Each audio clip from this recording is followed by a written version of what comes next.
அப்போ பூலித்தேவர் பாண்டிய வம்சமா அப்படின்னு பார்த்தீங்கன்னா நிறைய வரலாற்று ஆய்வாளர்கள் எல்லாம் கடைசி பாண்டிய மன்னர் பூலித்தேவர் அப்படின்னே ஒரு புத்தகங்கள்லாம் வெளியிட்டிருக்காங்க.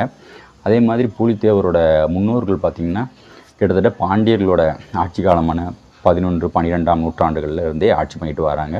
வரகுண சிந்தாமணி பாண்டியர் அப்படிங்கிற வம்சாவளியில் வந்தவர் தான் பூலித்தேவர். இந்த பூலித்தேவர், இந்த பூலியன் அப்படிங்கிற பேரே பார்த்திங்கன்னா இதுவே பாண்டியன் அப்படிங்கிற அர்த்தத்தை தான் சொல்லும். ஏன்னா பாண்டியன் பேர் வச்சுருந்தவங்க மட்டும் பாண்டிய வம்சம் கிடையாது.